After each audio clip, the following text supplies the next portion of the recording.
Bienvenue à Les Veilleurs de Temps, je vous présente un autre sujet d'importance, alors commençons maintenant. Notre planète semble cartographiée et mesurée, pourtant sous les vagues se cache un monde plus mystérieux que la Lune.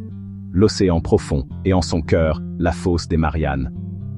Ce gouffre est si profond que le mont Everest disparaîtrait sous ses eaux. Pendant des siècles, les profondeurs marines ont été le domaine du mythe, krakens, serpents de mer et ténèbres infinies. Mais la réalité est encore plus étrange. La fosse est un système vivant, abritant des formes de vie qui défient notre compréhension. Ici, la pression est 1000 fois plus grande qu'au niveau de la mer, assez pour écraser un char, pourtant la vie persiste. Pendant des décennies, nous ne pouvions entrevoir cet abîme qu'avec des sondes rudimentaires. Maintenant, les nouvelles technologies et l'ambition, particulièrement de la Chine, ouvrent la fosse à une véritable exploration. Les secrets de la fosse pourraient révéler de nouveaux médicaments, des matériaux et des aperçus sur la vie elle-même. Même sur notre planète bien connue, de vastes merveilles restent cachées, attendant d'être découvertes. L'histoire de la fosse est l'histoire de la quête incessante de l'humanité pour la connaissance. L'exploration de la fosse des Mariannes est un défi sans pareil sur Terre. La pression au fond équivaut à 50 avions de ligne pesant sur une seule personne. Suffisamment pour écraser presque tout. La lumière du soleil n'atteint jamais ses profondeurs. Les explorateurs dépendent du sonar et des lumières artificielles pour voir. Le froid est implacable, juste au-dessus du point de congélation, menaçant de geler ou de briser l'équipement. La moindre faille dans la conception d'un submersible pourrait signifier une catastrophe instantanée. Les premières missions, comme celle du Trieste en 1960, étaient brèves et risquées. Les véhicules sans pilote ont aidé, mais il manquait de l'intuition des explorateurs humains. Une véritable exploration nécessitait de nouveaux matériaux et technologies, des avancées qui n'ont été réalisées que récemment. Aujourd'hui, des nations comme la Chine ouvrent la voie, rendant la fosse accessible pour la première fois. Les profondeurs restent une frontière formidable et obscure, mais que nous commençons enfin à pénétrer. Le submersible chinois Fen-12, signifiant « le lutteur », est une merveille d'ingénierie, conçue pour conquérir les plus grandes profondeurs de l'océan. Sa sphère en alliage de titane protège un équipage de 3 personnes de la pression écrasante, permettant des plongées répétées jusqu'au fond de la fosse. Chaque soudure et chaque joint devaient être impeccables. Une seule imperfection pourrait être fatale. Le sonar avancé du Fen-12 cartographie le fond marin en 3D, tandis que ses bras robotiques collectent des échantillons avec précision. Des lumières et des caméras puissantes révèlent le monde caché de la fosse avec des détails époustouflants.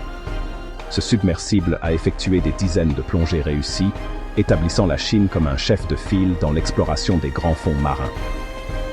Ce n'est pas seulement une fierté, c'est un outil qui permet de percer les secrets des profondeurs à un rythme sans précédent. Le Fen-12 transforme l'extraordinaire en routine, rendant l'abîme accessible à la science. Le lutteur est à la hauteur de son nom, illuminant les recoins les plus sombres de notre planète. Le fond de la fosse des Mariannes est tout sauf inanimé. Les submersibles ont révélé des créatures adaptées de manière unique pour survivre à la pression écrasante, à l'obscurité et au froid. Le poisson limace des Mariannes, presque transparent et délicat, prospère plus profondément que tout autre poisson, son corps étant conçu pour résister aux abysses. Les microbes du fond marin utilisent la chimiosynthèse, tirant leur énergie des minéraux de la Terre au lieu de la lumière du soleil, formant la base d'un réseau trophique unique. Ces découvertes suggèrent que la vie pourrait exister dans des environnements extrêmes similaires ailleurs dans l'univers. Parmi les autres habitants de la fosse, on trouve des amphipodes géants, des créatures de la taille d'une main ressemblant à des crevettes, et des animaux bioluminescents qui craignent leur propre lumière. Chaque nouvelle plongée révèle une vie plus étrange, élargissant notre compréhension des limites de la biologie. La biodiversité de la fosse témoigne de la créativité de l'évolution. Ces organismes ne sont pas de simples curiosités, ils pourraient détenir des indices sur la résilience et les origines de la vie. Chaque découverte remet en question ce que nous pensions possible. L'abysse est vivant, et chaque créature est une merveille d'adaptation. Les ambitions de la Chine vont au-delà de l'exploration. Ils envisagent une présence permanente dans la fosse. Le projet de recherche sur l'environnement et l'écologie de la fosse des Mariannes, MIR, vise à construire une station scientifique sous-marine, comme une station spatiale sous-marine. Une telle station permettrait une surveillance continue et des expériences à long terme, révolutionnant notre compréhension de l'abysse. Les scientifiques pourraient observer les cycles de vie, l'activité géologique et les changements environnementaux en temps réel. Les défis techniques sont immenses. L'alimentation, la communication et la durabilité sous une pression implacable. La Chine investit massivement pour surmonter ces obstacles, signalant un changement stratégique dans la science océanique. Si elle réussit, cette station serait un atout mondial, permettant une collaboration internationale. L'objectif: nous transformer de visiteurs occasionnels en étudiants et gardiens permanents des profondeurs. C'est une vision audacieuse qui pourrait changer à jamais notre relation avec l'océan. Pendant des siècles, le fond marin était une zone blanche sur nos cartes, plus mystérieux que Mars. Aujourd'hui encore, plus de 80% des fonds marins restent inexplorés, surtout dans les fosses profondes. La cartographie haute résolution par des submersibles comme le Fendouje est cruciale pour la science et la sécurité. Ces cartes révèlent des montagnes sous-marines, des falaises et des cheminées hydrothermales, essentielles pour comprendre les tremblements de terre, les tsunamis et les écosystèmes uniques.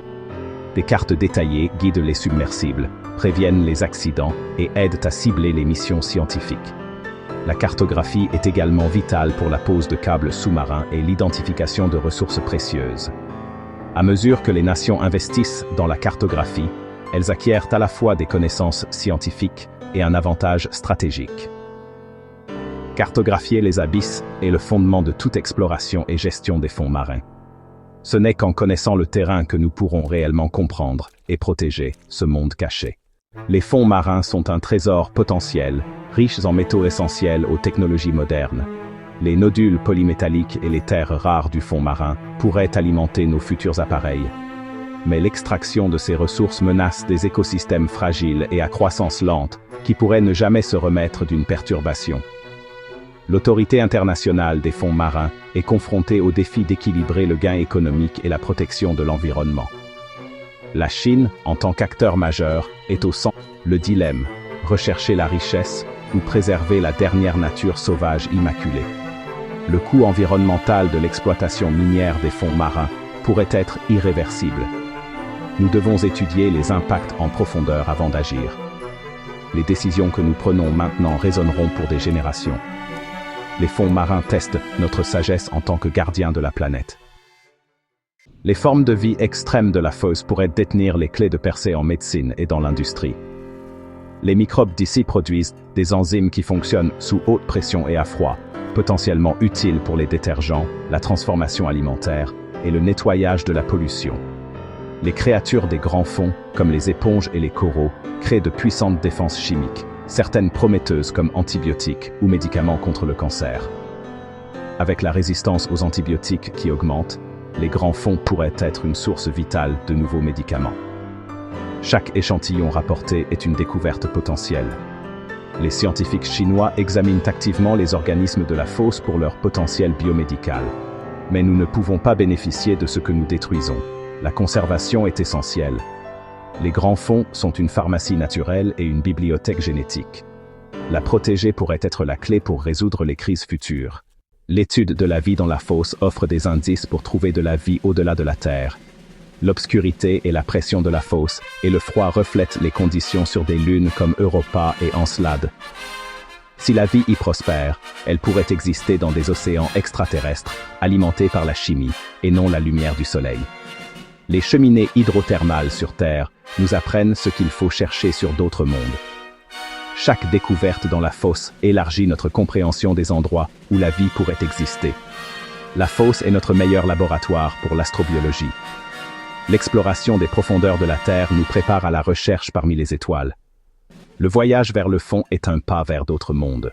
Alors que l'exploration des grands fonds s'accélère, nous sommes confrontés à un choix profond.